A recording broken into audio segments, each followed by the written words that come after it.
હરિઓમ. નમસ્કાર વિદ્યાર્થી મિત્રો. સાર્થક વિદ્યા મંદિર ઓનલાઈન શિક્ષણમાં હું ચાવડા સુમન આપ સર્વે વિદ્યાર્થીઓનું હાર્દિક સ્વાગત કરું છું. વિદ્યાર્થી મિત્રો, આપણે ધોરણ 11 ના અર્થશાસ્ત્ર વિષયમાં પ્રથમ વિડિયો છે એ વિષય પરિચયનો જોયો, બરાબર. ત્યારબાદ છે એ બીજા વિડિયાની અંદર આપણે પ્રથમ પ્રકરણ અર્થશાસ્ત્રમાં વિષય પ્રવેશ આ પ્રકરણની શરૂઆત કરી, જેમાં આપણે જોઈ ગયા અર્થશાસ્ત્રનો અર્થ. અર્થશાસ્ત્રનો અર્થ છે એ સંસ્કૃતમાં શું થાય, ગ્રીકમાં શું થતો, આ વિશે પણ આપણે માહિતી મેળવી.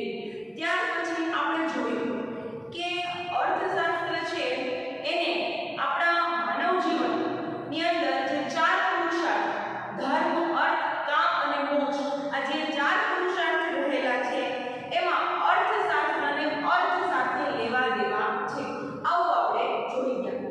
આ ઉપરાંત ભારતની અંદર ભારતમાં અર્થશાસ્ત્ર છે એની શરૂઆત ક્યારે થઈ તો કે આશરે 2500 વર્ષ પહેલા કૌટિલ્ય કે જેને આપણે ચાણક્યના નામથી પણ ઓળખીએ છીએ એણે પ્રથમ વખત કૌટિલ્યનું અર્થશાસ્ત્ર નામની બુક છે એ લખી હતી. આવું આપણે જોઈ ગયા છીએ. હવે આજે વિદ્યાર્થી મિત્રો આપણે જોવાનું છે પશ્ચિમમાં અર્થશાસ્ત્રનો ઉદ્ભવ અને વિકાસ. પશ્ચિમમાં જે પશ્ચિમી દેશો છે તેની અંદર જે વિવિધ અર્થશાસ્ત્રીઓ થઈ ગયા, આ વિવિધ અર્થશાસ્ત્રીઓએ જે પણ કાંઈ અર્થશાસ્ત્રને લઈને પોતાના વિચારો છે એ રજૂ કરેલા એના વિશેની માહિતી આપણે આજના વિડીયોમાં જોવાની છે. તો સૌથી પહેલા વિદ્યાર્થી મિત્રો અહીં આ ટોપિકની અંદર અલગ અલગ અર્થશાસ્ત્રીઓની વ્યાખ્યા આપેલી છે. તેમણે લખેલા પુસ્તકો ક્યારે અને કયું પુસ્તક લખેલું આ આપેલું છે. વિદ્યાર્થી મિત્રો કદાચ તમને આ વ્યાખ્યા પ્રોપર એમના જ શબ્દોમાં યાદ રાખવી અઘરી બને, કારણ કે અહીં તમને ચાર વ્યાખ્યાઓ એડમ સ્મિથની, માર્શલની, રોબિન્સની અને સેમ્યુઅલ્સનની આ ચાર વ્યાખ્યાઓ આપેલી છે. તો તમારે ચારેય વ્યાખ્યાઓ યાદ રાખવાની નથી. આમાંથી માત્ર આપણે બે જ વ્યાખ્યા યાદ રાખવાની છે. એ હું તમને હમણાં કહીશ કે કઈ બે વ્યાખ્યાઓ યાદ રાખજો, પરંતુ સમજવાની બધી જ વ્યાખ્યાઓ છે. આ ટોપિકની અંદર આપણે જોવાનું કે અર્થશાસ્ત્રનો ઉદ્ભવ કેવી રીતે છે, એટલે કે કેમ ધીમે ધીમે છે એ લોકો અર્થશાસ્ત્ર વિષય પ્રત્યે જાગૃત બન્યા અને એનો વિકાસ કેવી રીતે થયો. તો સૌપ્રથમ તત્વચિંતક એરિસ્ટોટલે પોતાનું જે પુસ્તક છે ઇકોનોમિક્સ આ નામનું પુસ્તક એમણે લખેલું અને એની અંદર એને પોતાના આર્થિક વિચારો છે, પોતાનું ચિંતન છે એ રજૂ કરેલું હતું. ત્યારબાદ ધીમે ધીમે વિશ્વની અંદર ઔદ્યોગિક ક્રાંતિની શરૂઆત થઈ. આપણે બધા જાણીએ છીએ વિદ્યાર્થી મિત્રો કે ઔદ્યોગિક ક્રાંતિ એટલે શું, તો કે વધુને વધુ ઉદ્યોગો છે એ સ્થપાય અને ઉદ્યોગોનો વિકાસ થાય. આમ ઔદ્યોગિક ક્રાંતિના કારણે ઉદ્યોગોની અંદર શ્રમ વિભાજનનું કાર્ય શરૂ થયું. શ્રમ વિભાજનનો મતલબ શું થાય તો કે શ્રમ વિભાજન એટલે શ્રમનો ભાગ પાડવો. શ્રમ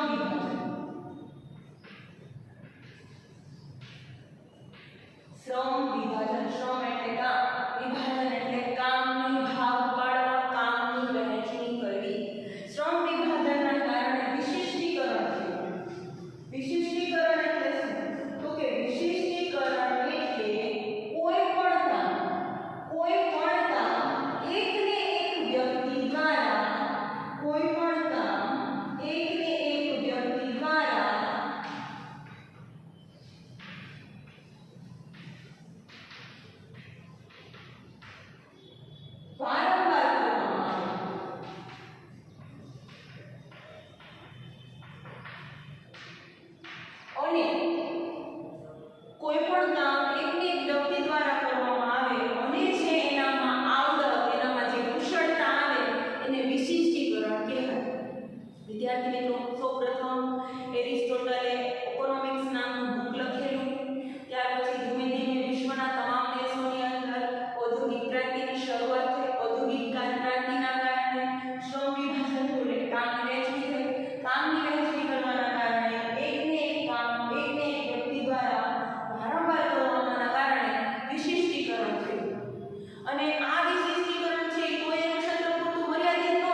વધારો થવા પાછળના કારણો શું હોઈ શકે? બરાબર, આ બાબતના વિચારો રજૂ કરતું પુસ્તક 1776 ઈસવીસન 1776 માં વેલ્થ ઓફ ઇકોનોમિક્સ નામના પુસ્તકમાં એડમ સ્મિથે રજૂ કરેલું, એટલે કે સૌપ્રથમ વખત વૈજ્ઞાનિક ઢબે, એટલે કે વૈજ્ઞાનિક પદ્ધતિ સ્વતંત્રપણે, એટલે પોતાની રીતે અર્થશાસ્ત્રનો અભ્યાસ કરવાનો જો બહુમાન કોઈને મળતું હોય તો એ છે એડમ સ્મિથ. વિદ્યાર્થી મિત્રો, ફરી એક વખત આપણે જોઈએ કે એડમ સ્મિથે 1776 ની અંદર જે wealth of economics, wealth of nation નામનું જે પોતાનું પુસ્તક છે એ લખેલું. આ પુસ્તકની અંદર એનો મુખ્ય હાર્ટ શું હતો? તો કે કોઈ પણ દેશ છે એના આર્થિક સંપત્તિમાં વધારો થાય, પોતાની આર્થિક સંપત્તિ છે એમાં વધારો થાય, એના કારણો શું હોઈ શકે એ વિશેનું પુસ્તક છે એમણે 1776 માં wealth of economic, wealth of nation નામના પુસ્તકમાં લખેલું. એડમ સ્મિથ છે એ પહેલી એવી વ્યક્તિ હતી કે જેમણે વૈજ્ઞાનિક પદ્ધતિથી સ્વતંત્રપણે પોતાની રીતે આ બુક છે એ લખેલી. એટલે કે એમને આ અર્થશાસ્ત્રનો અભ્યાસ કરવાનું બહુમાન છે એ મળે. વિદ્યાર્થી મિત્રો, એક વાક્યની અંદર આવા પ્રશ્ન પૂછાય છે કે એડમ સ્મિથે કયું પુસ્તક લખેલું, ક્યારે લખેલું, પછી વૈજ્ઞાનિક ઢબે સ્વતંત્રપણે અભ્યાસ કરવાનું બહુમાન કોને મળે છે, વગેરે જેવા પ્રશ્નો પૂછાય છે. એટલે આપણે સાથોસાથ એ પણ કરતા જશું. આ ઉપરાંત એડમ સ્મિથે વ્યાખ્યામાં શું કીધું, ઈ અર્થશાસ્ત્રને શું માને છે? તો કે એ છે કે ઉત્પાદક, સૌથી પહેલો શબ્દ છે ઉત્પાદક. ઉત્પાદક કોને કહેવાય? તો કે ઉત્પાદક એટલે જે વસ્તુનું ઉત્પાદન કરે ને એને ઉત્પાદક કહેવાય. દાખલા તરીકે બાલાજી વેફર્સ જે બનાવે છે, જે બનાવનાર વ્યક્તિ છે એ ઉત્પાદક છે. એટલે કે કારખાનાનો માલિક, બાલાજી વેફર્સ કંપની જે છે એના માલિક એ શું કહેવાય? ઉત્પાદક. એટલે ઉત્પાદક છે એ શ્રમ કરે, એટલે મહેનત કરીને ઉત્પન્ન કરે, એટલે બનાવે. ભૌતિક સંપત્તિ એટલે તો કે એવી સંપત્તિ કે જેને આપણે જોઈ શકીએ, નરી આંખે જોઈ શકીએ એવી સંપત્તિ. દાખલા તરીકે બંગલો હો, કાર હો, સોના ચાંદી હો, આ કેવી સંપત્તિ કહેવાય? ભૌતિક સંપત્તિ. તો તમને એમ થાય સંપત્તિ તો ભૌતિક જ અભૌતિક ન હોય, સંપત્તિ અભૌતિક પણ હોય. આપણે ચેપ્ટર 2 ની અંદર મૂળભૂત ખ્યાલો કરીને ચેપ્ટર આપણે સમજવાનું છે, એની અંદર આપણે વિશેષ ચર્ચા કરીશું. અહીં યાદ રાખીએ કે ભૌતિક સંપત્તિ એટલે કેવી? તો કે જેને આપણે નરી આંખે જોઈ શકીએ છીએ, સ્પર્શ કરી શકીએ છીએ, અડી શકીએ છીએ, મતલબ એવી સંપત્તિને ભૌતિક સંપત્તિ કહેવાય. એટલે કે ઉત્પાદક છે એ મહેનત કરે, જે પણ કાંઈ ભૌતિક સંપત્તિનું ઉત્પાદન કરે છે, એટલે બનાવે છે, એનો વપરાશ કરે છે. એટલે ઉત્પાદન કરે એટલે ઉત્પાદક ઉત્પાદન કરે, વપરાશ કોણ કરે? તો કે ગ્રાહક કરે. અને વિનિમય કરવું, મતલબ વિનિમય એટલે આપવું, લેવડ દેવડ અથવા ખરીદ વેચાણ, બરોબર, આ બધું કહી શકીએ. તો આમ વિદ્યાર્થી મિત્રો, ઉત્પાદક છે એ મહેનત કરીને જે પણ કાંઈ ભૌતિક સંપત્તિનું ઉત્પાદન કરે છે, ગ્રાહકો તેનો વપરાશ કરે છે, અને ઉત્પાદક અને ગ્રાહક વચ્ચે જે વિનિમય થાય છે, આ વિનિમયનો અભ્યાસ કરવું શાસ્ત્ર એટલે અર્થશાસ્ત્ર. વિદ્યાર્થી મિત્રો, આવી રીતે જો તમે વ્યાખ્યા યાદ રાખશો તો તમને વ્યાખ્યા યાદ રાખવી બહુ સરળ બનશે. આ વ્યાખ્યા છે એનો મુખ્ય હાર્દ શું છે? તો કે હાર્દ છે ઉત્પાદન, વપરાશ અને વિનિમય. ઉત્પાદક કરે, વપરાશ છે એ ગ્રાહકો કરે, અને વિનિમય છે એ ખરીદનાર અને વેચાણનાર, એટલે કે ગ્રાહક અને ઉત્પાદક વચ્ચે થાય. આ ત્રણેયનો અભ્યાસ કરતું શાસ્ત્ર એટલે અર્થશાસ્ત્ર. આ રીતે આપણે આ વ્યાખ્યાને યાદ રાખી શકીએ. એટલે એડમ સ્મિથે 1776 માં વેલ્થ ઓફ નેશન નામના પુસ્તકની અંદર એણે કીધું કે કોઈ પણ દેશ છે એની આર્થિક સંપત્તિની અંદર વધારો છે એ કઈ રીતે થાય એના વિશે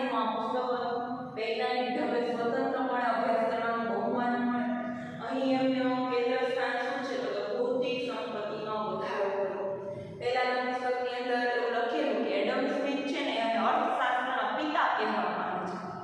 અર્થશાસ્ત્રના પિતા. જો કે આપણા પાઠ્યપુસ્તકમાં ત્યાં ઉલ્લેખ નથી, પરંતુ જે તે સમયે અમે જ્યારે અર્થશાસ્ત્ર ભણતા ત્યારે એડમ સ્મિથ છે એ અર્થશાસ્ત્રના પિતા ગણવામાં આવે છે. ત્યાર પછી બીજી વ્યાખ્યા છે એ માર્શલે આપી. માર્શલ છે એ અર્થશાસ્ત્રને શું સમજે છે? તો સૌથી પહેલા એમણે 1890 ની અંદર પ્રિન્સિપલ ઓફ ઇકોનોમિક્સ મતલબ કે અર્થશાસ્ત્રના સિદ્ધાંતો. પ્રિન્સિપલ એટલે શું થાય? સિદ્ધાંત. તો અર્થશાસ્ત્રના સિદ્ધાંતો નામનું પુસ્તક છે એ એમણે 1890 માં લખી. આ પણ એમસીક્યુ ને એક આપવાનું પૂછે. હવે માર્શલ, આલ્ફ્રેડ માર્શલ છે એ અર્થશાસ્ત્રને શું સમજે છે? તો કે અર્થશાસ્ત્ર છે એ માણસની રોજિંદી જિંદગી એટલે રોજબરોજની જે જિંદગી છે એના આર્થિક વ્યવહાર. આ વ્યાખ્યાનો હાર. આર્થિક વ્યવહારો એટલે કેવા? તો કે જેની અંદર નાણાંની લેવડ દેવડ થાય એને આર્થિક વ્યવહારો કહેવાય. તો આવા આર્થિક વ્યવહારોનો અભ્યાસ કરે છે માર્શલ છે એ અર્થશાસ્ત્રને કહે છે કે માણસની જે રોજબરોજની જિંદગી છે એના આર્થિક વ્યવહારોનો અભ્યાસ કરે છે અને જેમાં તે ભૌતિક ચીજવસ્તુઓનો વપરાશ કરીને સુખાકારી મેળવે છે. આર્થિક વ્યવહારો એટલે નાણાકીય લેવડ દેવડ કરીને જે પણ કાંઈ ભૌતિક ચીજવસ્તુ પ્રાપ્ત કરે. ચીજવસ્તુ ભૌતિક એટલે એવી જેને આપણે જોઈ શકીએ, જેમ કે મકાન, ટીવી, ફ્રીજ, મોબાઈલ, બધી ભૌતિક ચીજવસ્તુઓ છે. અને આ ભૌતિક ચીજવસ્તુનો આપણે વપરાશ કરીએ એટલે આપણને સુખ મળે છે. દરેક વ્યક્તિ છે કોઈ પણ કાંઈ પણ વસ્તુ લે તો એને એમાંથી સુખ પ્રાપ્ત થાય જ છે. ભલે આ સુખ કદાચ ક્ષણિક હોઈ શકે, થોડા સમય માટે હોઈ શકે, પરંતુ એને સુખ તો મળે જ છે. આમ માર્શલના મતે જે વ્યાખ્યા છે એ એવું છે કે ભાઈ રોજિંદી જિંદગીની અંદર માણસ જે આર્થિક વ્યવહારો કરે, આ આર્થિક વ્યવહારોનો અભ્યાસ અર્થશાસ્ત્ર કરે છે. અને માણસ જે ભૌતિક ચીજવસ્તુઓનો વપરાશ કરે છે, આ ચીજવસ્તુઓના વપરાશ દ્વારા તે જે સુખ મેળવે એને અર્થશાસ્ત્ર કહેવામાં આવે છે. આમ માર્શલની જે આ વ્યાખ્યા છે એમાં કેન્દ્ર સ્થાને શું છે? તો કે ભાઈ માર્શલની વ્યાખ્યાના કેન્દ્ર સ્થાને માણસની ભૌતિક ચીજવસ્તુઓ છે. ભૌતિક ચીજવસ્તુઓનો વપરાશ કરી અને સુખ મેળવવું ઈ આ વ્યાખ્યામાં કેન્દ્ર સ્થાને છે. એટલે અહીં માત્ર વપરાશી વસ્તુઓનો જ વાત કરેલી છે. એટલા માટે માર્શલની વ્યાખ્યા છે એ ટીકાનો ભોગ બનેલું છે. છતાં પણ માર્શલે અર્થશાસ્ત્રના અભ્યાસની અંદર માનવીને કેન્દ્ર મૂક્યો છે કે માણસ કેન્દ્ર સ્થાને છે. કે ભાઈ માણસ છે એ સુખ મેળવવા માટે જે ભૌતિક ચીજવસ્તુનો ઉપયોગ કરે એ અહીંયા કેન્દ્ર સ્થાને છે. એટલા માટે અગત્યની બાબત છે એ બાબત એક મહત્વની છે. છતાં એ માર્શલની વ્યાખ્યા છે એ ટીકાનો ભોગ બનેલું છે. હવે ત્રીજી વ્યાખ્યા છે રોબિન્સન. 1931 માં નેચર એન્ડ સિગ્નિફિકન્સ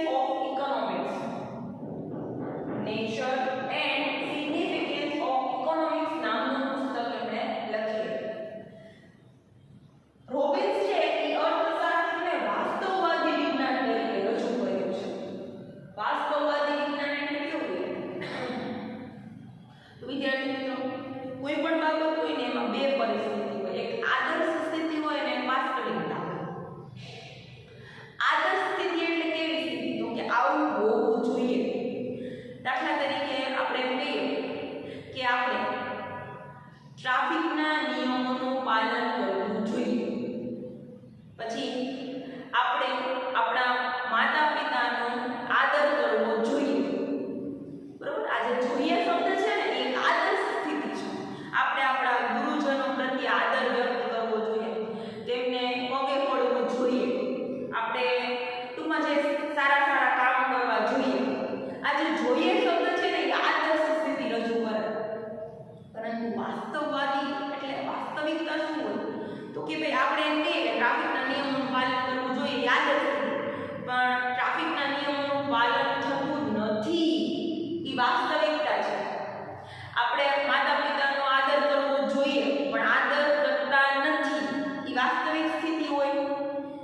એટલે જરૂરી નથી કે બધાય નો કરતા હોય એ પ્રમાણે. અમુક ટ્રાફિકના નિયમોનું પાલન કરતા હોય, માતા પિતાનો આદર કરતા હોય, ગુરુજનો પ્રત્યે આદર વ્યક્ત કરતા હોય, સારા સારા કાર્યો કરતા હોય, આ બધું કરતા હોય.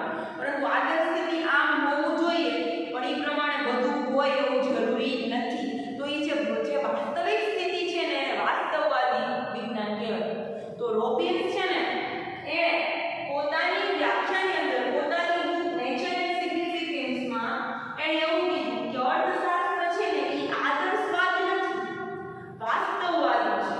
એટલે કે જે ખરેખર છે ને એ અર્થશાસ્ત્ર બતાવે છે. અર્થશાસ્ત્રને વાસ્તવવાદી વિજ્ઞાન તરીકે બતાવનાર, રજૂ કરનાર અર્થશાસ્ત્રી એટલે રોબિન્સ. અને આવું પણ એમ શીખવાને એક વાક્યમાં પૂછાય છે. હવે આપણે રોબિન્સની જે વ્યાખ્યા છે એને આપણે સમજીએ તો અર્થશાસ્ત્ર એ માણસ પોતાની જરૂરિયાત એટલે માણસ છે એની ઘણી બધી જરૂરિયાતો હોય, જેમાં પ્રાથમિક જરૂરિયાત રોટી કપડાં મકાન, પછી સલામતીની જરૂરિયાત એટલે કે માણસ છે પોતાની સલામતી ઈચ્છતા હોય તો આપણે જે હેલ્થ ઇન્સ્યોરન્સ કરાવીએ, વાહન ચલાવતી વખતે આપણે ધ્યાન રાખીએ અને એમાં પણ આપણે ઇન્સ્યોરન્સ લેતા હોય, જીવન વીમા પ્રીમિયમ લેતા હોય. તો આમ ટૂંકમાં ઈ સલામતીની જરૂરિયાત, આ વખતે સામાજિક જરૂરિયાત, આમ ઘણી બધી પ્રકારની માણસની જરૂરિયાત હોય. પણ મુખ્ય જરૂરિયાત રોટી કપડાં મકાન, પ્રાથમિક જરૂરિયાત. બરોબર. તો માણસ છે એ પોતાની જરૂરિયાત અને વૈકલ્પિક ઉપયોગ એટલે એક કરતા વધુ જગ્યાએ જેનો ઉપયોગ થઈ શકે એને વૈકલ્પિક ઉપયોગ કહેવાય. વૈકલ્પિક ઉપયોગ કોઈ એક વસ્તુનો એક કરતા વધુ જગ્યાએ ઉપયોગ થાય એને વૈકલ્પિક ઉપયોગ કહેવાય. તો આ વૈકલ્પિક ઉપયોગ ધરાવતા સાધનો વચ્ચે કેવી રીતે મેળ બેસાડે છે એની વર્તનનો અભ્યાસ કરતું વિજ્ઞાન છે. હવે તમને પ્રશ્ન થાય કે અહીં વૈકલ્પિક ઉપયોગ ધરાવતા સાધનો ક્યાં?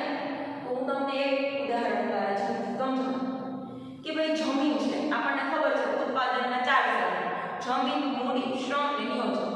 તો જમીન છે એના વૈકલ્પિક ઉપયોગ ક્યાં હોઈ શકે? તો કે જમીન ઉપર આપણે ખેતી કરી શકીએ, જમીન ઉપર આપણે રહી શકીએ ઘર બનાવીને, જમીન ઉપર આપણે કારખાનું બનાવી શકીએ. બરોબર.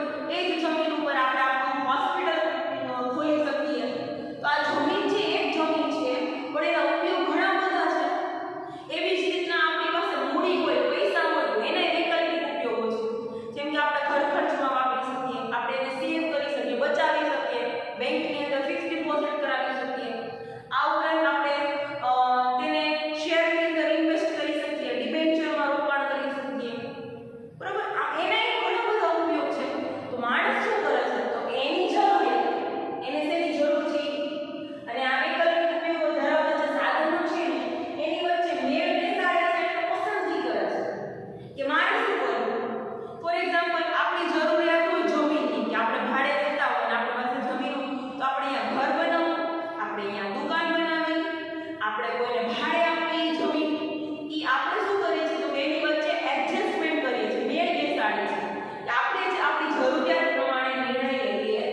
વિદ્યાર્થી મિત્રો તમે જોશો તો તમને ખ્યાલ આવશે કે સૌથી પહેલા એડમ સ્મિથે બુક લખેલી એટલે ઉદ્ભવ ક્યાંથી થયો 1776 માં વેલ્થ ઓફ ઇકોનોમિક્સ નામની બુક, પછી માર્શલ 1890 માં પ્રિન્સિપલ ઓફ ઇકોનોમિક્સ નામની પુસ્તક અને 1931 માં nature and significance of economics નામનું પુસ્તક છે.